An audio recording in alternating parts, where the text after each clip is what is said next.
Good morning, guys.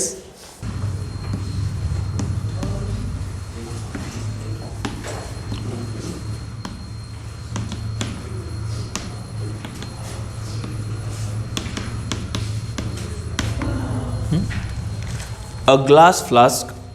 लिहा problem लिहा. A glass flask has a volume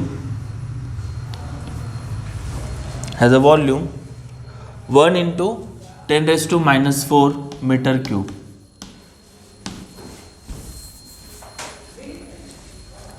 One into 10 raised to minus 4 meter cube. It is filled with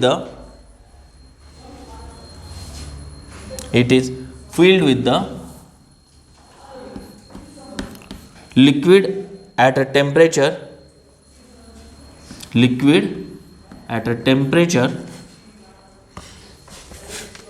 30 degrees Celsius. At a temperature 30 degrees Celsius. If the temperature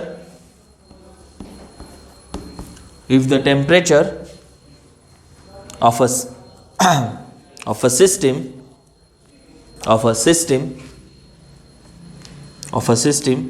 is raised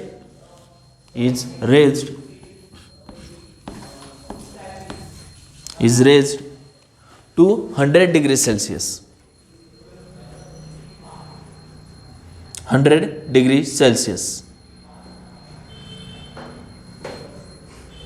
How much of liquid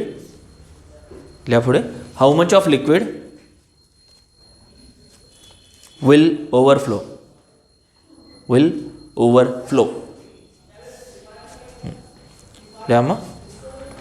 Coefficient of volume expansion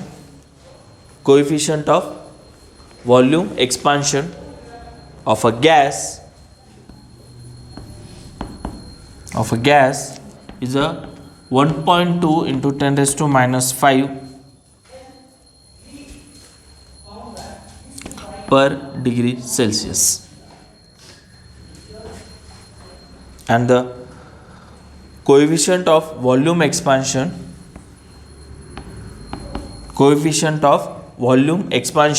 of a liquid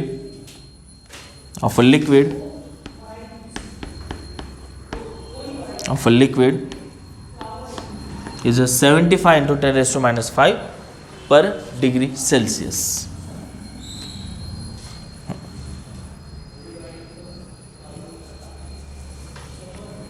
Order.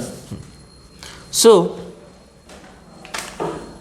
आता ही नक्की actually system कशी आहे सांगतो. काय झालं आहे की आपल्याकडे काय आहे, ग्लास आहे.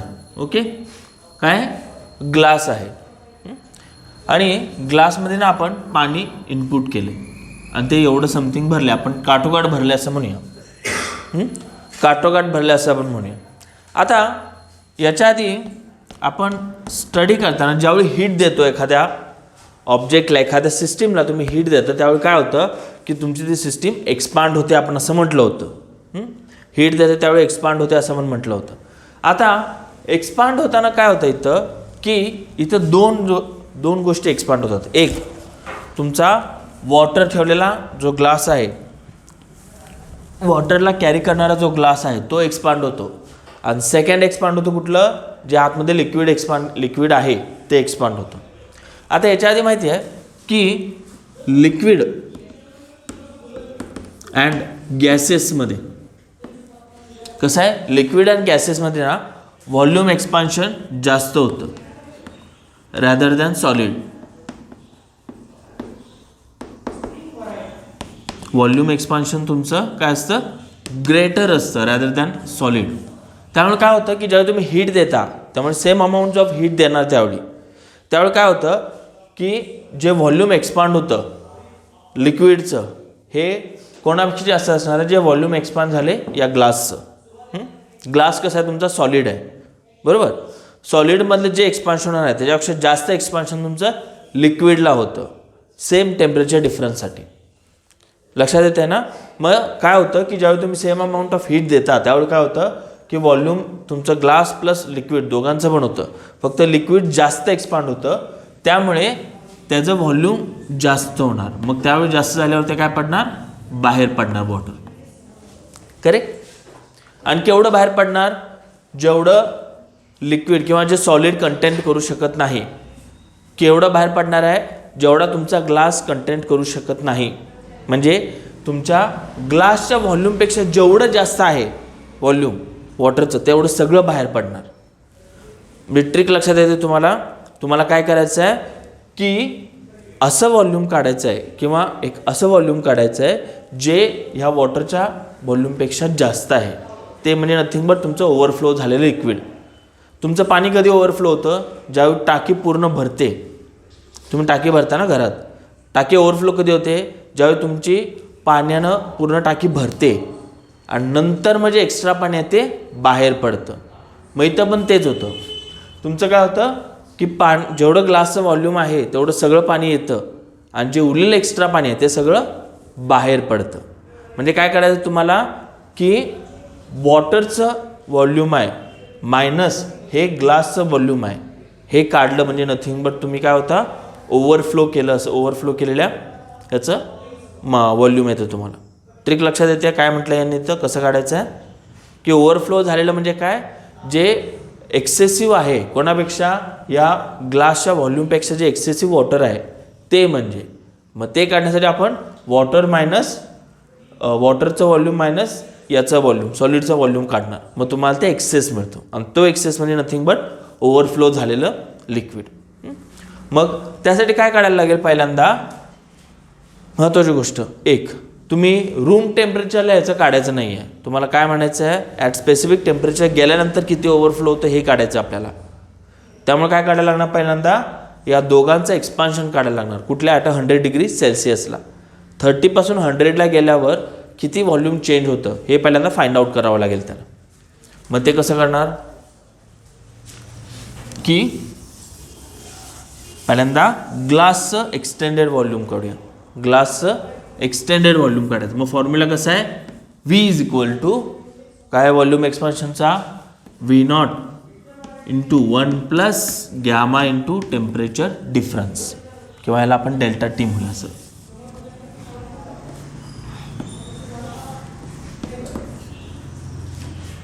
आहे ना फॉर्म्युला पाठ. हो म्हणून नाही चालायचं, पाठ पाहिजे आम्हाला. ठीक आहे. माझा हा फॉर्म्युला यूज करण्यासाठी आपल्याला डेल्टा टी कसा काढायला लागणार आहे, higher temperature minus lower temperature. म्हणजे तर हायर टेम्परेचर किती आहे, 100 आहे आणि लोअर 30 आहे. मग 100 मायनस 30 किती होणार, 70 डिग्री सेल्सिअस. ठीक आहे. मग आता हा फॉर्म्युला गुड टू यूज आहे.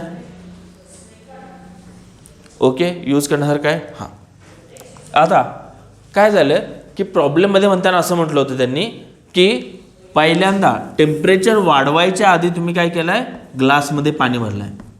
काय म्हटलं त्यांनी तिथं की हिटिंग ऑफ अ सिस्टीम म्हटलं ना त्यांनी तिथं. सिस्टीम याचा अर्थ काय होतो की ग्लास प्लस वॉटर म्हणतायत ते.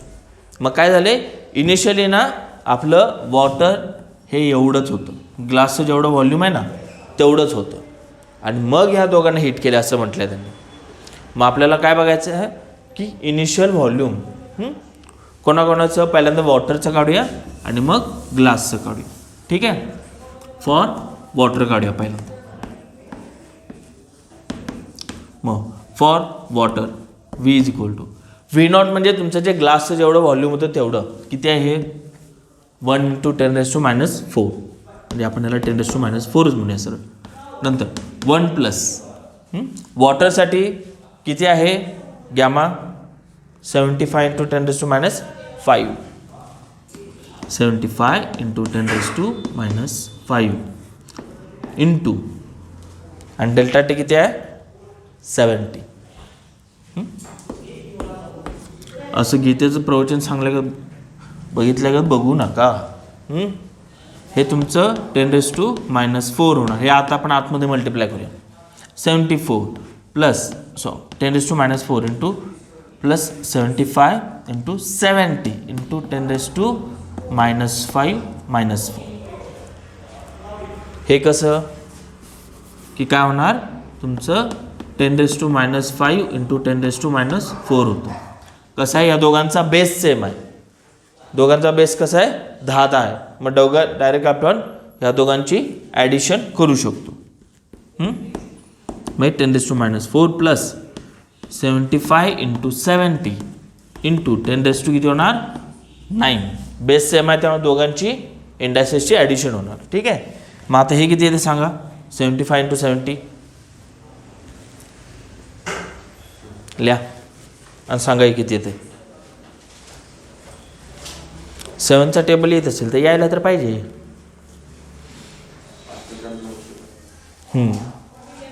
किती येणार 5250 इंटू 10⁻⁹. आता कसं आहे, हे दोन्ही इंडायसेस कसे आहेत, वेगळे आहेत. एक 10⁻⁹ आहे, दुसरा 10⁻⁴ आहे. त्यामुळे ह्यांची आपण डायरेक्टली अशी ॲडिशन करू शकत नाही. मग काय करतो आपण की ह्याला ह्याच्या इक्वल आणायचं, म्हणजे काय 10⁻⁹ आणायचं आहे. मग 10⁻⁹ करण्यासाठी काय करतो आपण, त्याला 10⁻⁵ न मल्टिप्लाय करणार. का, आता ह्या दोघांचं जर ॲडिशन बेस कसं आहे, सेम आहे. या दोघांचे ॲडिशन किती केल्यावर होणार -9. हां. मग आता हे 10⁵ झालेलं, -5 झालेलं आहे. आता ह्याला परत 10⁵ न मल्टिप्लाय करावं लागणार. का, कारण कसं आहे, इंटू 1 आहे समथिंग. 1 इंटू समथिंग आहे ते. मग आता 1 आली पाहिजे ना गुणाकार. मग 1 येण्यासाठी इथं काय केलं मी 10⁵ न मल्टिप्लाय केलं. मग -5 आणि +5 किती होणार 0. 10⁻�0 म्हणजे 1. मग ही टर्म होणार 5250 इंटू 10⁻⁹. ठीक आहे. इथपर्यंत आधी लिहून घ्या, मग पुढचं करू. सो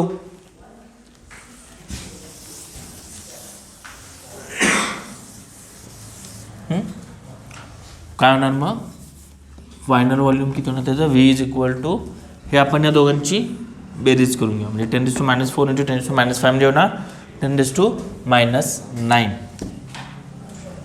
म्हणजे 10⁵ इंटू 10⁻⁹ प्लस 5250 इंटू 10⁻⁹.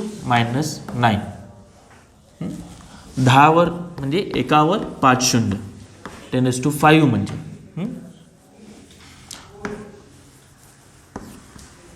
प्लस 5250. मी काय केलं 10⁻⁹ तो पण कॉमन घेऊया. मग आता ही टर्म काय होते बघा, 10⁵ म्हणजे एकावर 5 शून्य. हे 10⁻⁴, 10⁻⁴, 10⁻⁵. किती होणार आहे 1.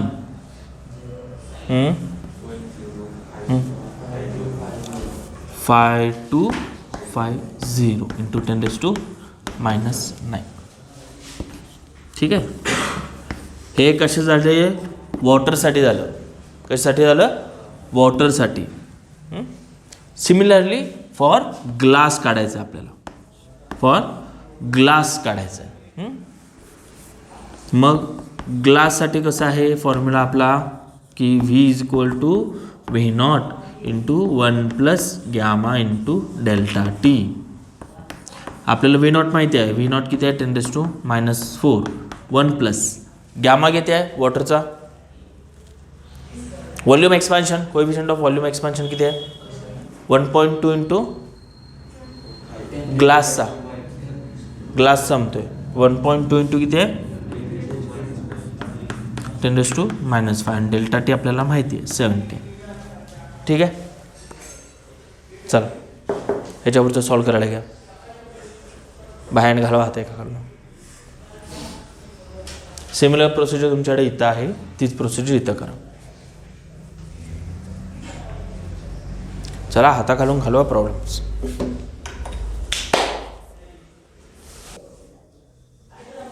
सेम प्रोसिजर यूज करायची जशी इथे केली होती. आणि किती येते सांगा.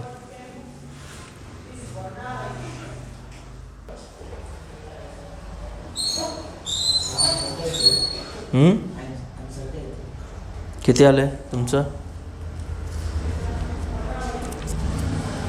एक काय आन्सर काय आलं? हां 1 लाख. हां करेक्ट, तेच तेच आहे. हां सगळ्यांनी केलं हे? किती आलं आहे? 1,00,084. किती आलं आन्सर तुमचं? 1,00,084 इंटू 10⁻⁹. आता ओव्हरफ्लो झालेल्या वॉटरचं व्हॉल्यूम काढायचं. मग काय करायचं? या दोघांचा जस्ट डिफरन्स काढायचा.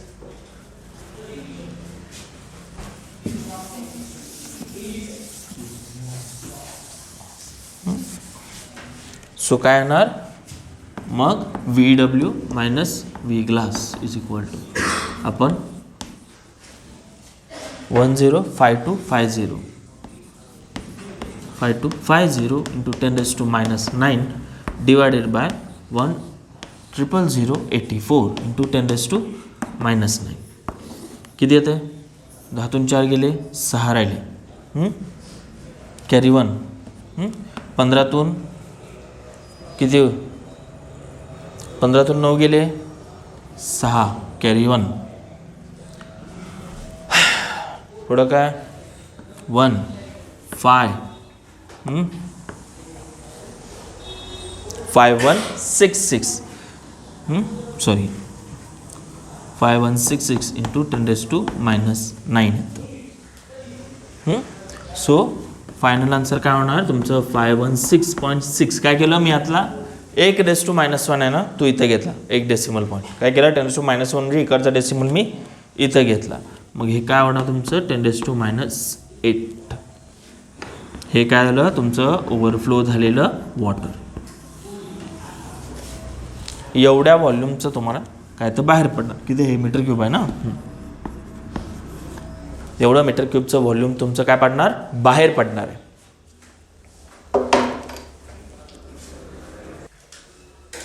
हे काय झालं तुमचं? ओव्हरफ्लो झालेलं वॉटर आहे. ट्रिक तर लक्षात आली ना? मोस्ट इम्पॉर्टंट ट्रिक आहे. बाकीचं बाय कॅल्क्युलेशन तुम्हाला येऊन जाईल, काय अडचण नाही तिची.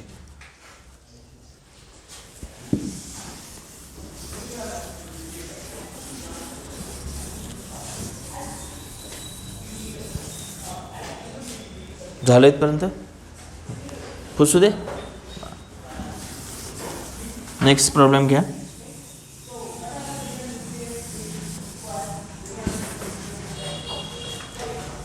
फॉर्म्युला पाठ करताय की नाही तुम्ही? कामच सांगायला पाहिजे. हां लिहा. What will be sorry which will require लिहा. Which will require more energy.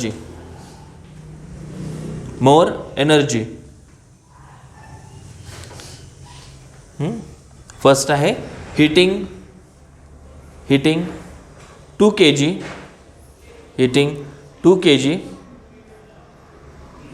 kg block of lead. Heating 2 kg block of lead by 30 Kelvin.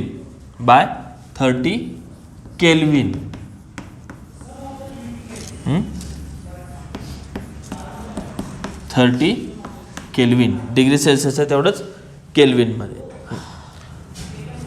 नंतर सेकंड और heating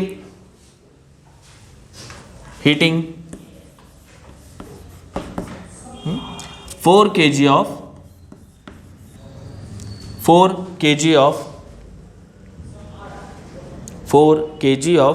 block of copper by 5 Kelvin.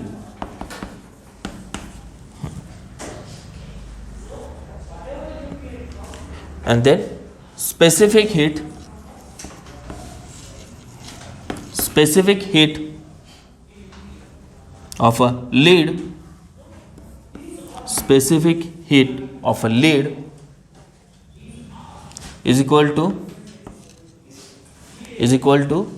128 joule per kg per Kelvin. Specific heat of lead is a 128 joule per kg per Kelvin.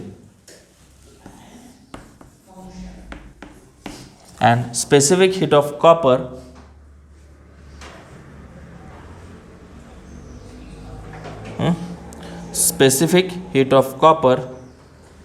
is a 387 joule per kg per Kelvin. Joule per kg per Kelvin.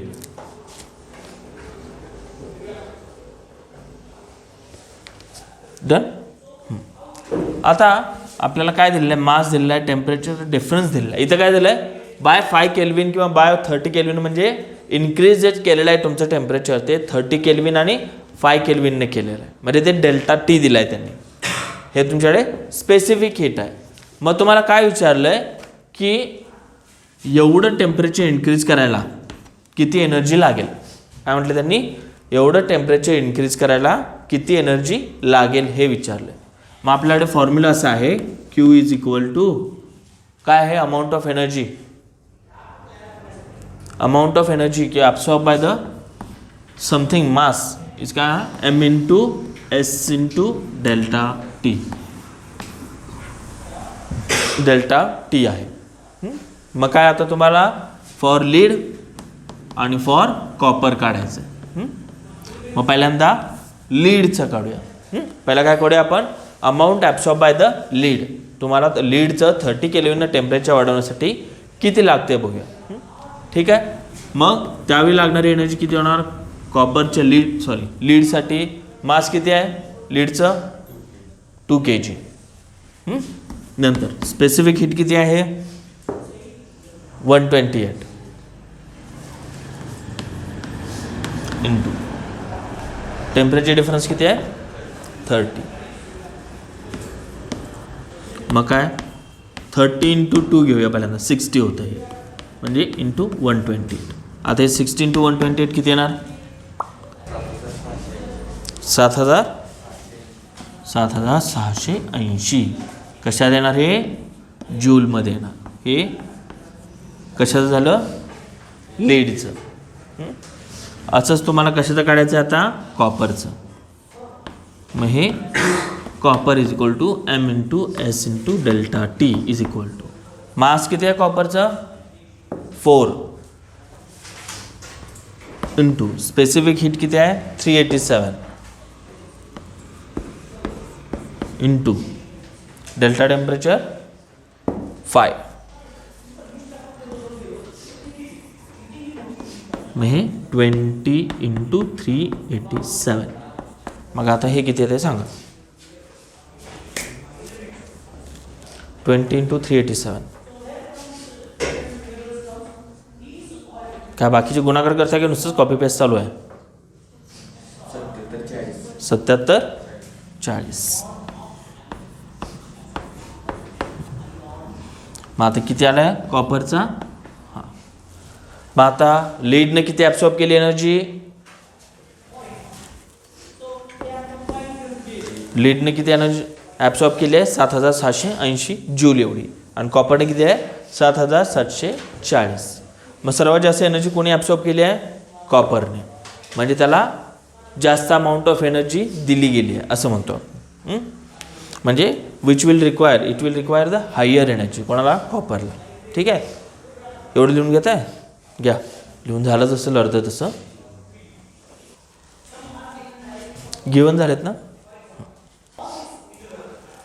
झालं इथपर्यंत. अरे मोजून 6 steps आहेत, तेवढ्या लिहायला किती वेळ लावत आहे. हां, सो तुम्हाला कुठली एनर्जी जास्त दिसते आहे, कॉपरची. म्हणजे Q copper is greater than Q lead. म्हणजे काय, copper will require the higher energy और ग्रेटर एनर्जी. सो खाली कमेंट लिहा, कॉपर विल रिक्वायर. आता कुठली, कॉपरची एनर्जी जास्त आहे लीडपेक्षा, मग तीच कमेंटमध्ये लिहायचं आहे आपल्याला. काय लिहायचं आहे, copper will require more energy. Copper will require more energy. तेच विचारलं ना त्याला आपल्याला, which will require the more energy. मग तेच केलेलं आहे. Next problem. What is the specific heat? What is the specific heat? What is the specific heat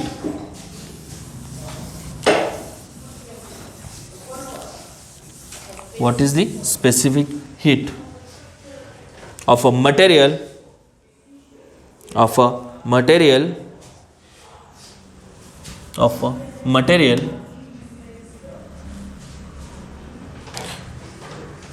if 50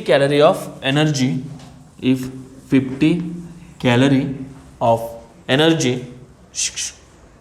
काय चाललंय आवरा लिहा. मटेरियल घ्या. मटेरियल मेटल एकच पडतं, ते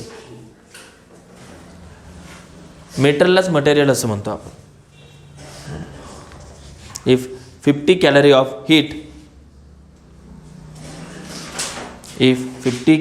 heat is needed to raise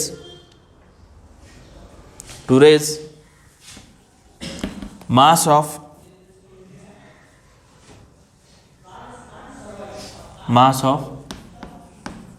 6 kg from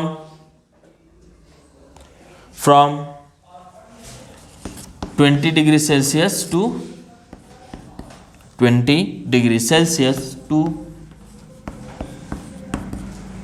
62 degrees Celsius.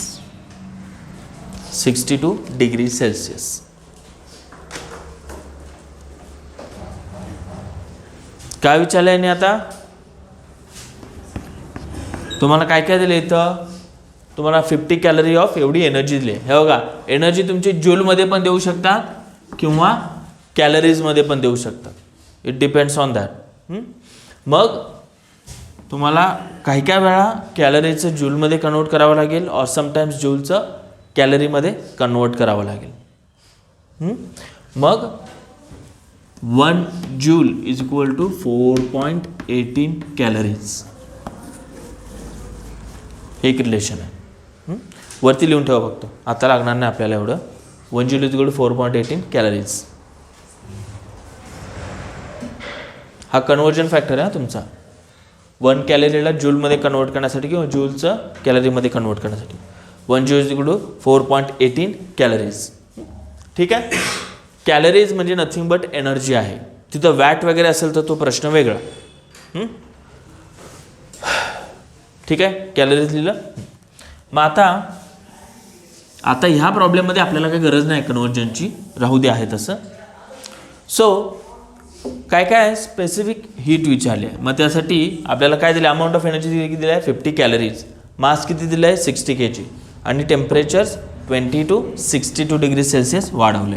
मग डिफरन्स इन किती होणार तुमचा? 62 - 20 is equal to 42 degree Celsius. ठीक आहे. मग आता तुमच्याकडे फॉर्म्युला काय? क्यू इज इक्वल टू किती आहे? MS मोठ्यानं सांगा रे, चुकलं तर चुकू दे, कोण इथं काय बोलत नाही आपल्याला. MS इंटू डेल्टा टी म्हणजे mass into specific into temperature difference. मग इथं मास किती आहे तुमचं? 6 आहे. 6 kg आहे. S काढायचं आहे. आणि हे किती आहे? 42. आणि Q किती आहे? 50 आहे. मग S is equal to 50 divided by 6 into 42.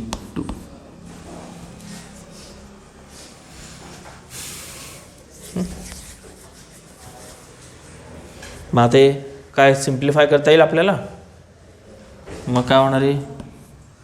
25 into 3 म्हणजे 25 डिवायडेड बाय 42 इंटू 3 किती होते? मग हे 25 डिवायडेड बाय 3 2 6 25 डिवायडेड बाय 126. मग आता एक काढा बघू. 25 डिवायडेड बाय 126 किती येते? हे लॉग टेबलचा यूज करून काढा स्पेसिफिक हीट. आधी इथं एवढं लिहून घ्या आणि मग 25 डिवायडेड बाय 126 किती येते सांगा. लॉग टेबल काढा आणि बघायला सुरुवात करा स्पेसिफिक हीट काढायला.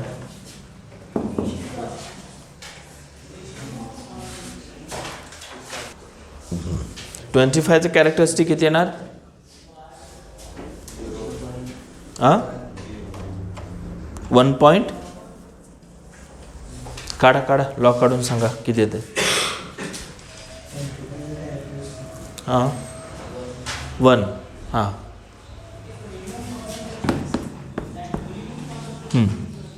मग किती होणार 25चं लॉग 25चं 0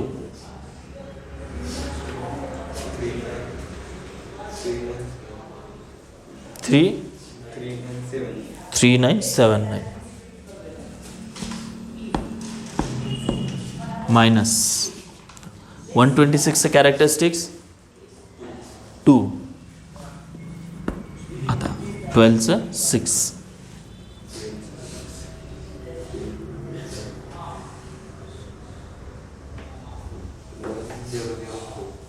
1004 1004 किती होणार आहे 9 - 4 5 7 9 2 आणि हे 1 - 2 म्हणजे हे 1 मग 0.2975चं अँटीलॉग किती येतो बालक हो 1 पॉईंट आहे ते 1.2975 मग 0.29चं 75 बघायचं 0.29चं 75 अँटीलॉगमध्ये बघा ना आता लॉगमध्ये बघशील 0.29चं 7 आणि तिकडचा मेन डिफरन्स 5चं कॉलम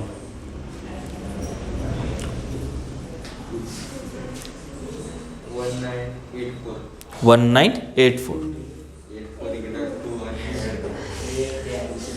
ॲडिशन करा मेन डिफरन्सची त्यांना विसरू नका 1984 हे झाले ना एवढं तिथपर्यंत. मग S = अँटीलॉग ऑफ 1.2975 हे 1975 ना 84 आणि 1 + 1 काय करतो डेसिमल पॉईंट ठरवताना 1 + 1 किती होतं 0 मग हे इथं येणार तुमचं 0. काय आलं हां सबस्ट्रॅक्शन आहे लॉग आहे रे ते log of 25 minus log of 126 आहे ते हां ते इथं लिहूया ना मग आपण त्याला काय आता = log of 25 minus log of 126 असं आहे ते. मग ही टर्म तुमची होते 1.3974 मायनस 2.10004 मग हे 1.2975 मग आपल्याला ह्याचा अँटीलॉग घेतो आपण सरळ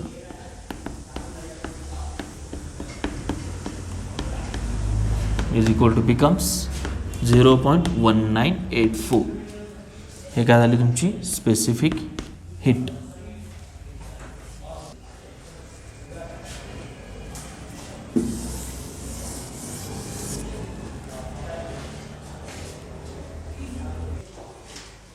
झालं. नेक्स्ट प्रॉब्लेम घ्या.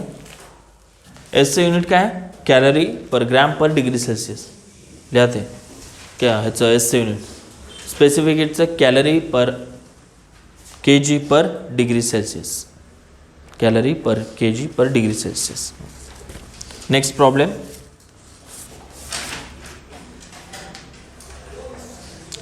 the rate of flow of the rate of flow of the rate of flow of heat the rate of flow of heat through a copper rod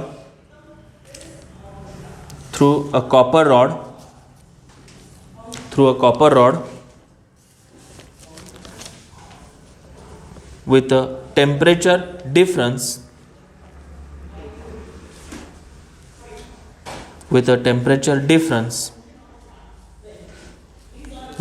difference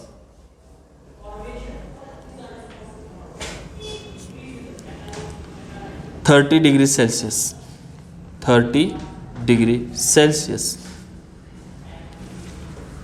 is 1500 किंवा 1500 कॅलरी पर second calorie पर second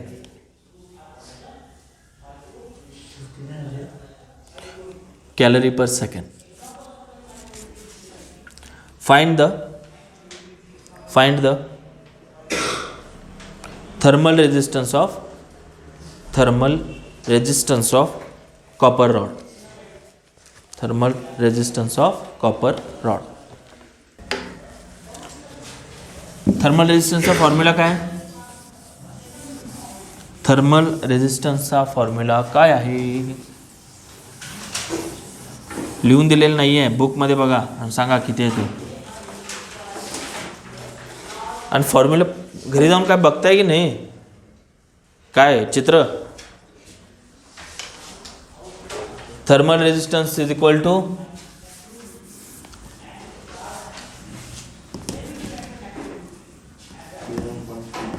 हां Q upon T is equal to काय हां T1 T2 upon अरे राजा काय चाललंय हां thermal resistance equal to compare कशाबरोबर केलं आहे त्यांनी पुढं एक्स अपॉन के आणि thermal resistance Q by T equal to something म्हटलं असेल ना त्यांनी Q by T equal to अजून काहीतरी एक फॉर्म्युला आहे तिथं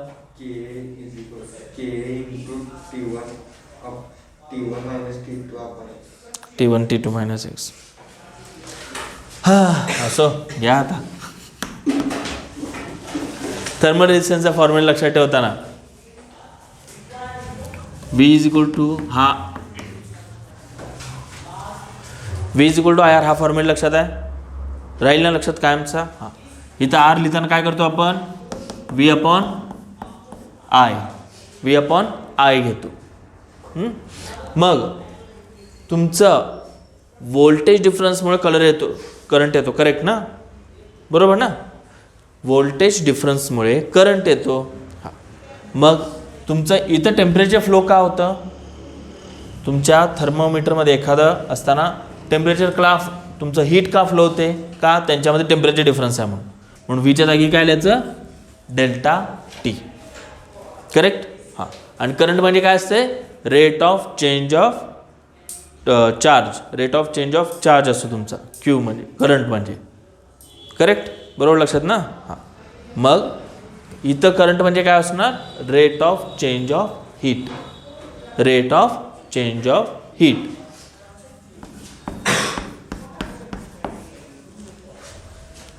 या ॲनॉलॉजीवरून हे काढता येईल ना आता व्होल्टेज डिफरन्समुळे करंट मिळतो तर इथं हीट का फ्लो होते तर टेम्परेचर डिफरन्समुळे इथं करंट म्हणजे heat rate of change of flow of charge म्हणतो आपण तो फ्लो ऑफ चार्जचा जो काय रेट असेल तो आणि इथं काय rate of change of heat आणि युनिट कसं असायचं कॅलरी पर सेकंड किंवा समटाईम्स वॅटमध्ये पण देतील मे बी किंवा कॅलरी पर सेकंड्समध्ये देतील दोघांचा अर्थ तुमचं चार्ज पर युनिट टाईम असं येतं ठीक आहे मग आपल्याकडे डेल्टा टी किती सांगितलं त्यांनी टेम्परेचर डिफरन्स प्रॉब्लेममध्ये 30 आणि तुमचा क्यू बाय टी किती सांगितला क्यू बाय टी म्हणजे त्याचं युनिट कसं पाहिजे कॅलरी पर सेकंड पाहिजे हा जो प्रकार म्हणतो ती जी क्वांटिटी आहे ती नथिंग बट तुमची रेट ऑफ हीट म्हणायची rate of flow of heat म्हणायची काय आहे rate of flow of heat किती आहे तुमचा प्रॉब्लेममध्ये 1500 हे किती होणार तुमचा 0ला 0 गेला, 3 1 जा 3, 3 5 जा.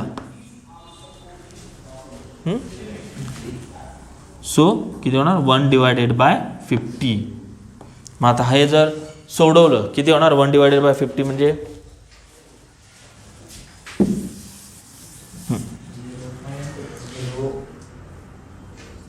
0.0 बरोबर आहे की 0.02. हा झाला तुमचा थर्मल रेजिस्टन्स. गर्ल्स काय चालू आहे, आवाज येईना का, झोपा अजून गेल्या नाही आहेत. 0.02 0.02. मग ह्याचं काय होणार तुमचं युनिट, डिग्री सेल्सिअस सेकंड पर. युनिट कसं काढणार, डायरेक्टली हा टी वरती न्यायचा. मग काय होणार हे डिग्री सेल्सिअस हा second divided by calorie. Q तुमचा ज्याच्यात दिला असेल तो डिग्री सेल्सिअस सेकंड पर कॅलरी म्हणजे तुमचा थर्मल रेजिस्टन्सचा युनिट. हे तुमचा आन्सर आहे. गर्ल्स काय झालं, काय गीता वाचली की काय इथं बसून, झालंय सगळ्यांचं लिहून.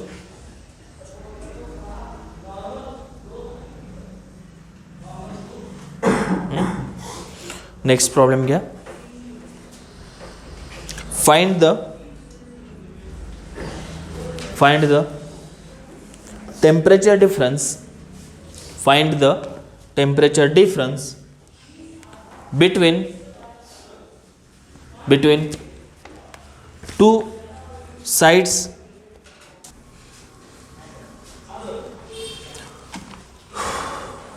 find the temperature difference between two sides of a steel two sides of a steel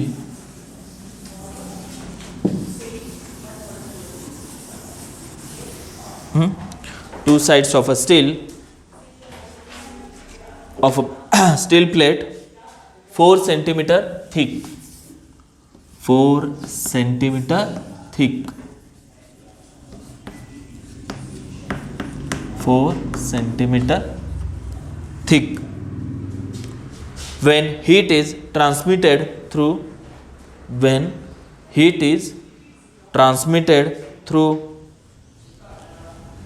the plate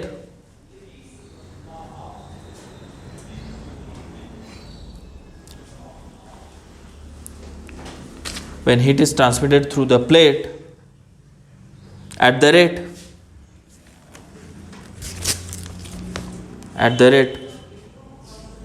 rate of 400 kilocalorie per minute per unit area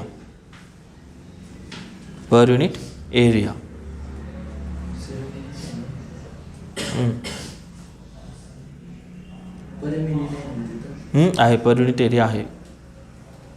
त्यांनी लिहिताना वर्डिंग थोडंसं डिफरंट केलं असेल. पर युनिट एरिया. थर्मल कंडक्टिव्हिटी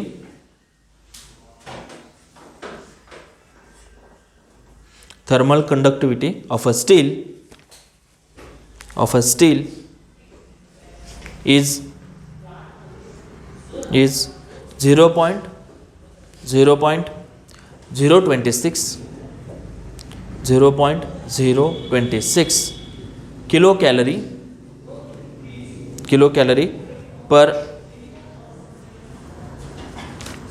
काय unit काय किलोकॅलरी पर लिहाते 0.026 kilocalorie per meter per second per Kelvin.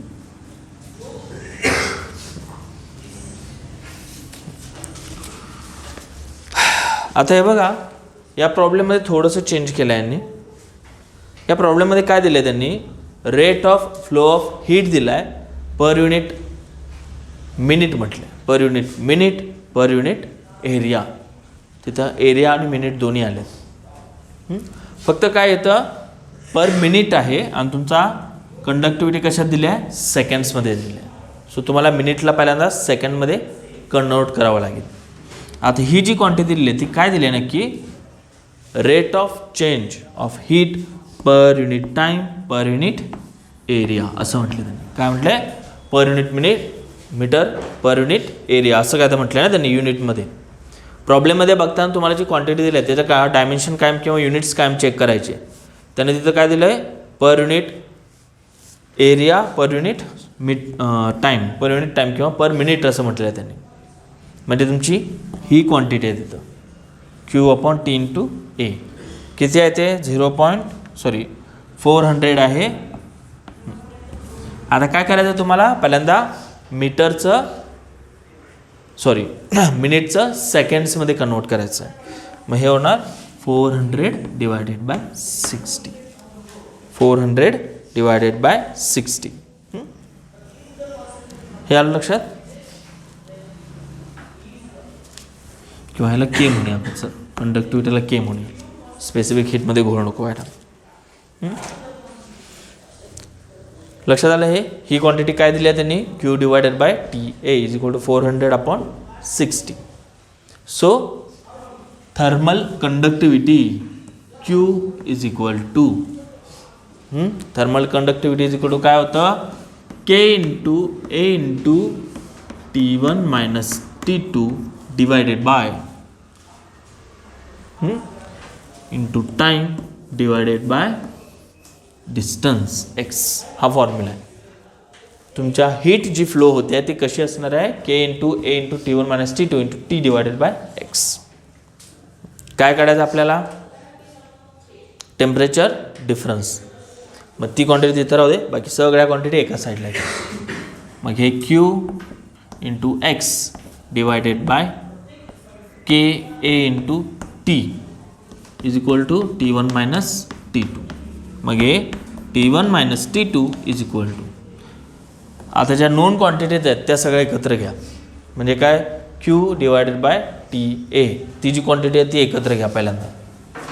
मग Q divided by T ए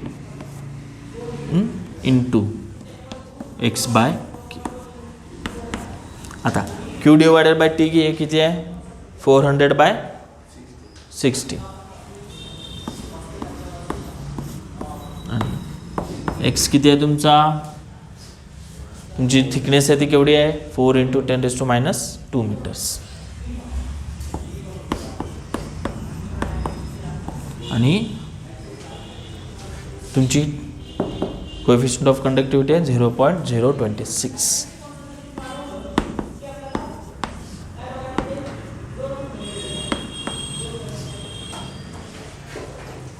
सोडवता येईल, करा ट्राय करून. आधी पहिल्यांदा सिम्प्लिफाईड करण्याचा प्रयत्न करा, मग आपण ह्याला जाऊया सोडवायच्या भानगडीत पुढे. म्हणजे काय सांगतो, हा 4 × 10⁻² कॅन्सल करूया. 400 × 10⁻². 400 म्हणजे काय, 4 × 10⁻² येतं, इंटू 4 × 10⁻².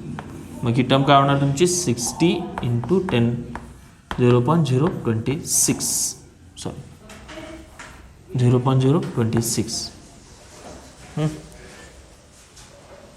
तुमचं हे लिहून झालं. मग ते इकडं करूया simplify. Try to simplified it पहिल्यांदा, मग आपण पुढच्या मार्गाला जाऊ. म्हणजे हे होणार 16. कसं आहे, 4 × 4 म्हणजे 16. हा 10⁻² 10⁻² कॅन्सल होणार. आणि हे 6 × 0.26.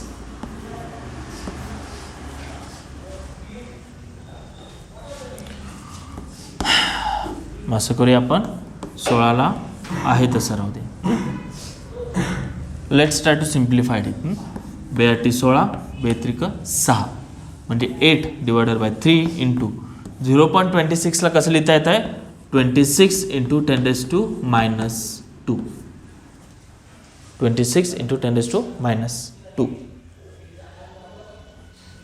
मग हा 10⁻² वरती नेता येईल ना आपल्याला, 10⁻² होणार आहे.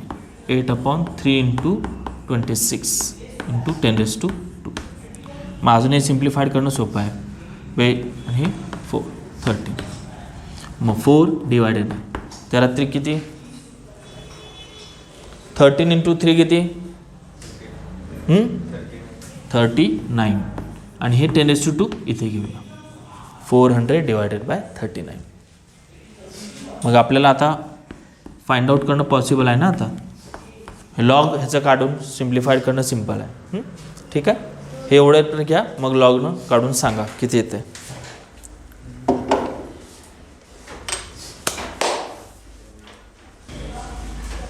हे देते सांगा मला 400 डिवायडेड बाय 39. सिंपल गोष्ट लक्षात ठेवा ना. 400 डिवायडेड बाय 39 आहे. हे जवळपास नियरली इक्वल टू किती आहे 40 आहे. मग 40 डिवायडेड बाय 400 डिवायडेड बाय 40 किती येणार 10 पॉईंट समथिंग येणार ना. 10 समथिंग आलं पाहिजे. म्हणजे समथिंग 10 पॉईंट समथिंग काहीतरी आलं पाहिजे ना तुमचा आन्सर. Correct 10.26 kelvin. किती येते तुमचा आन्सर 10.26 केल्विन. 400चं किती घेतला लॉग तुम्ही 2.6021. करेक्ट लॉग तोच घेतला ना. 400चं लॉग 2.6021 आणि 39चं लॉग 1.5911. हां मग दोघांमध्ये डिफरन्स 1.0110. हां मग त्याचा अँटीलॉग येतो 10.26 केल्विन. नेक्स्ट घ्या.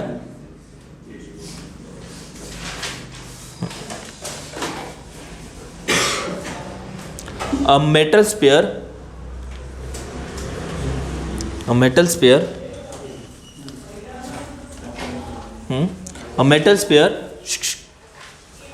sphere cools from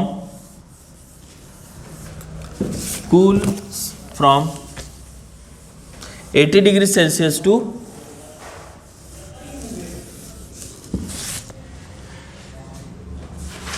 80 degrees Celsius to 60 degrees Celsius in 6 minutes. In 6 minutes. How much time will it take? How much time will it take to cool from 60 degrees Celsius to 40 degrees Celsius? 60 degrees Celsius to 40 degrees Celsius.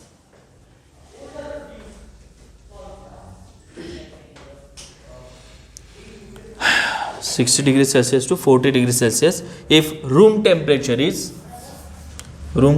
is 30 degrees Celsius. If room temperature is 30 degrees Celsius.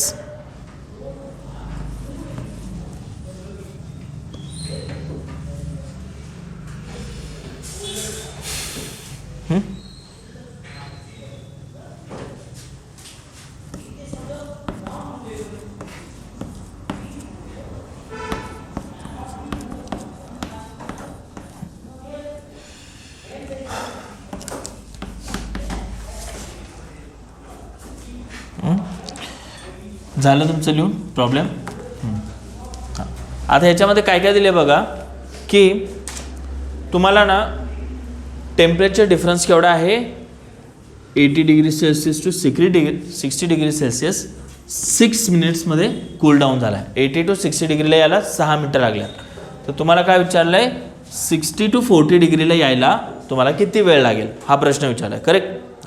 मग इथे use करताना कुठला use करायचा असतो Newton's law of cooling. मग Newton's law of cooling काय सांगतोय की rate of decrease of temperature is equal to some constant into T minus T nought. आता ही टी नॉट म्हणजे काय असतंय रूम टेम्परेचर. तुमचा रेट ऑफ चेंज ऑफ जो हीट आहे किंवा जो टेम्परेचर आहे कशावर डिपेंडंट असतो difference between room temperature and that higher temperature असं म्हणतो आपण हायर टेम्परेचरला. मग कसं आहे की तुमचं कसं 80 to 60 आलं आहे. पहिल्या केसमध्ये काय झालं तुमचं टेम्परेचर 80 to 60 आलं आहे. यातला हायर टेम्परेचर कुठला आहे 80 डिग्री सेल्सिअस. आणि टाईम किती लागला आहे 6 मिनिट्स. ही क्वांटिटी कुठली ही dt/t. तुमचा एवढा टेम्परेचर डिफरन्स व्हायला एवढा टाईम लागतो. dt एवढं टेम्परेचर डिफरन्स यायला तुम्हाला d × स्मॉल t किंवा dt एवढं काय लागतो टाईम लागतो आपल्याला. आणि तो कशावर डिपेंडंट आहे तर टी म्हणजे टेम्परेचर, हायेस्ट टेम्परेचरला मायनस रूम टेम्परेचर. मग आता या केसमध्ये हायेस्ट टेम्परेचर कुठला आहे 80 डिग्री सेल्सिअस आणि रूम टेम्परेचर किती आहे 30 डिग्री सेल्सिअस. मग हा नथिंग बट फॉर्म्युला काय होतो 80 मायनस टेम्परेचर डिफरन्स किती आला आहे 60. 80 to 60 आलं आहे. 80 to 60 यायला किती वेळ लागला आपल्याला 6 minutes is equal to some constant आहे into difference between highest temperature to room temperature.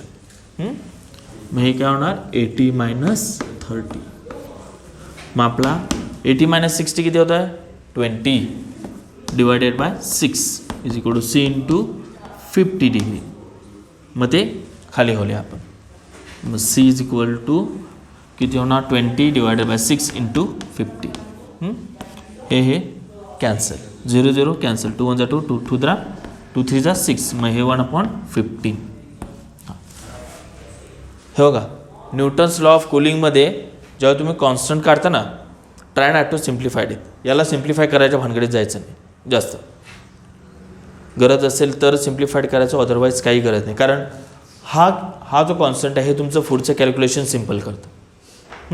So Newton's law of कुलिंगमध्ये जे प्रॉब्लेम्स आहेत ते प्रॉब्लेम सोडवताना हा कॉन्स्टंट सहसा सिम्प्लिफाय करायला जायचं नाही. जस्ट एवढाच 1/15 आला ठेवायचा. परत त्याला पॉईंटमध्ये काही काढायला जायचं नाही. ठीक आहे आधी एवढं लिहून घ्या मग आपण नेक्स्ट पार्ट करू.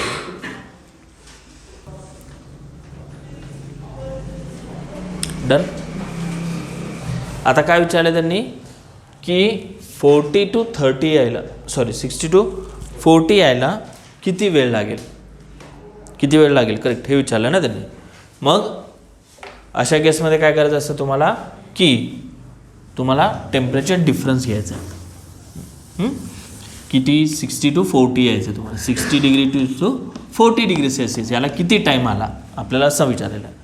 आपल्याकडे C आहे आणि 60 पासून तुमचं टेम्परेचर डिफरन्सचा रूम टेम्परेचरपासूनचा डिफरन्स. आपल्याकडे Cची व्हॅल्यू आहे ऑलरेडी. ठीक आहे मग त्याला घालूया आपण थोड्या वेळात. 60 - 40 किती होणार 20 divided by T is equal to C × हे किती होणार 30. ठीक आहे Cची व्हॅल्यू आपल्याकडे आहे किती आहे 1/15 × 30. 15 1 50 52 जा. मग T इज इक्वल टू किंवा 20 इज इक्वल टू 2T. मी काय केलं हा T इकडे नेला. मग T is equal to 20 divided by 2 म्हणजे किती होणार T इज इक्वल टू 10. 10 कशा देणार सेकंड्समध्ये. किती सेकंड्स म्हटले की मिनिट्समध्ये म्हटले त्यांनी 6 मिनिट्स म्हणजे 10 मिनिट्स लागणार तुम्हाला. एवढा सिम्प्लिफाईड होतो. म्हणून सहसा आपण काय करतो की जो कॉन्स्टंट काढला तो सिम्प्लिफाईड करायला जात नाही का कारण इथं आपल्याला यूज होतो त्याचा असं. आता हे सिम्प्लिफाईड केलं की बराच गोंधळ होणार परत. झालं 60 to 40 यायला किती 10 मिनटं लागणार तुम्हाला. हा प्रॉब्लेमचा पॅटर्न लक्षात येतोय ना. पहिल्यांदा कंडिशनमधनं आपण कॉन्स्टंट काढणार आणि त्याच कॉन्स्टंटचा यूज करून आपण सेकंडची नेसेसरी क्वांटिटी ती काढणार आहे. आणि सोडवताना कॉन्स्टंटला सहसा सिम्प्लिफाईड करायला जायचं नाही. कॉन्स्टंटला सहसा सिम्प्लिफाईड करायचं नाही. जेवढा शॉर्ट फॉर्म येईल तेवढा लिहायचा आणि पुढे डायरेक्टली यूज करायचं आहे आपल्याला. ठीक आहे सो लास्ट प्रॉब्लेम घ्या. Last one. In olden days or in old days असं म्हणूया आपण. in old days while laying the rails for trains, small gaps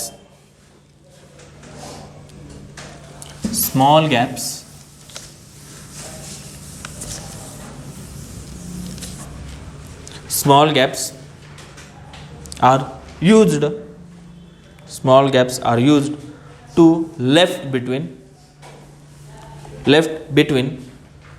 the rail sections to allow thermal expansion to allow for the thermal expansion. Suppose rails are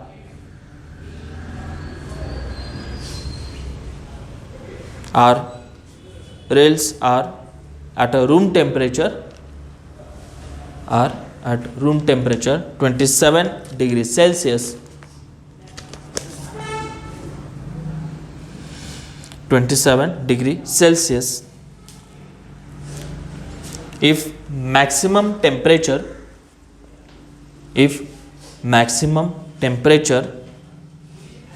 in a region is 45 degree Celsius.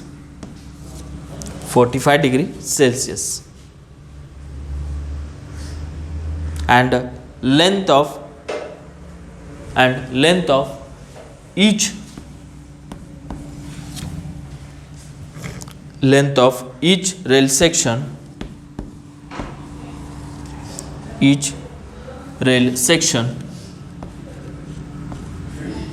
is a 10 meter.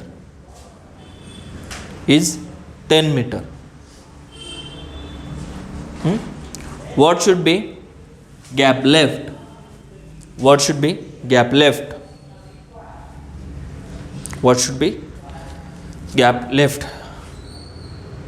Given that coefficient of thermal expansion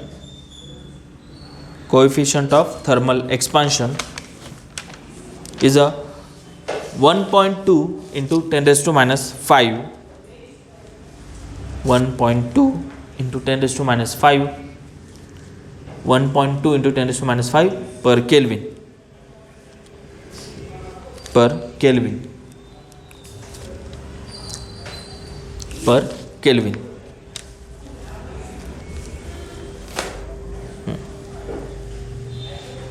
For material.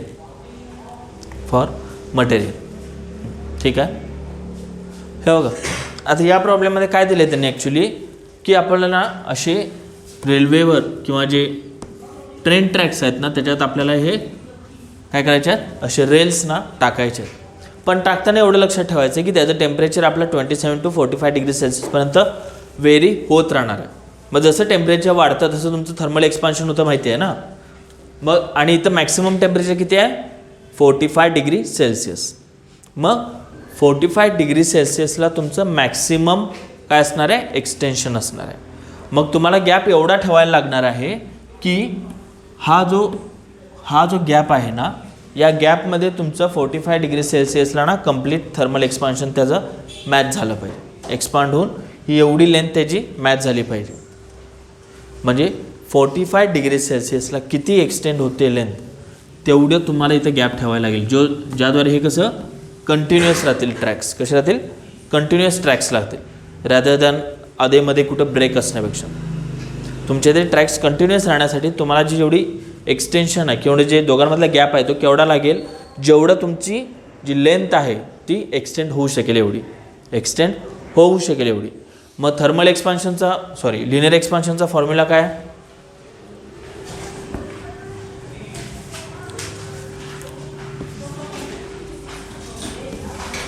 Linear एक्सपान्शनचा formula काय आहे L2 minus L1 divided by L1 into T2 minus T1 into alpha. राहू दे आला formula प्रकट झाला तो दत्त प्रकट झाले आपले. तुम्हाला काय करायचं आहे तो गॅप केवढा पाहिजे तुमची बॉडी एक्सटेंड होईल एवढं तुमचं रेल ट्रॅक जेवढा एक्सटेंड होऊ शकेल 45 डिग्री सेल्सिअसपर्यंत तेवढा गॅप पाहिजे. म्हणजे केवढा एवढा तुमची बॉडी एवढी काय झाली एक्सटेंड झालेली आहे किंवा एक्सटेंड झालेली आहे तुमची एक्सपांड झाली एवढ्या लेंथमध्ये एवढा तुम्हाला गॅप पाहिजे. मग तुमची ओरिजिनल लेंथ किती आहे 10 आहे. ठीक आहे. T2 मायनस T1 म्हणजे 45 मायनस 27 आणि मी अल्फा किती दिला आहे 1.2 इंटू 10⁻⁻5 बरोबर. मग आता 45 मायनस 27 किती 45 मायनस 27 किती 18 कन्फर्म कन्फर्म म्हणून इंटू 1.2 इंटू 10⁻⁻5. आता काय करायचं सिम्प्लिफाईड करायला बघूया. सिम्प्लिफाईड म्हणजे काय हा डॉटचा जो प्रकार आहे डेसिमल पॉईंट त्याला घालवण्याचा प्रयत्न करू. किती इथं 10 आहे ना आपल्याकडं. मग 10 इंटू 1.2 किती होणार 10 इंटू 1.2 म्हणजे 12 होणार. असं माझ्याकडे बघू नका जसं का मी हे सांगवले आठपडातली गोष्ट सांगवली कुठली तर. हां मग हे L2 मायनस L1 असं होतं. मग 12 इंटू हे किती 18 इंटू 10⁻⁻5. मग आता हे आन्सर किती येत आहे 12चा तर पाडापाठ असेल ना किती येतोय 12 इंटू 18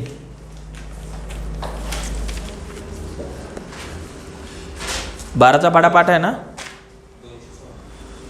216.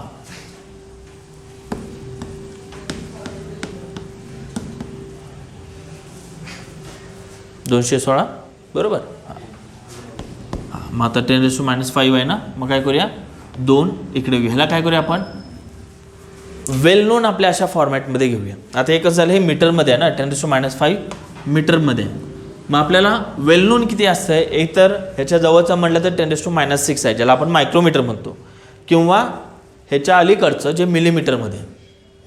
आणि आपल्याला इन प्रॅक्टिकल यूजमध्ये कसं आपण मिलीमीटरमध्ये जास्त यूज करतो. तुम्हाला जे प्रॉब्लेमचं आन्सर दिलं आहे त्यानुसार तुम्हाला ठरवायचं की मिलीमीटरमध्ये घ्यायचं की मायक्रोमीटरमध्ये. आपल्याला आन्सर दिलं आहे मिलीमीटरमध्ये. मग मिलीमीटरमध्ये म्हणजे कसं होणार 10⁻³ मीटर म्हणजे मिलीमीटर येते.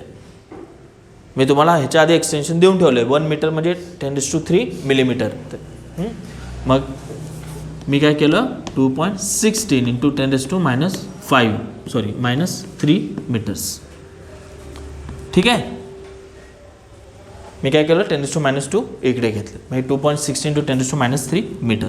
मग हे होणार 2.16 मिलीमीटर. एवढं तुम्हाला गॅप ठेवायला पाहिजे कोणामध्ये 2 ह्यांच्यामध्ये. ठीक आहे. आपला हाच टॉपिक संपतोय. नेक्स्ट टॉपिकला पुढचं स्टार्ट करू. ठीक आहे. हा प्रॉब्लेम लिहून घ्या मग थांबूया आपण.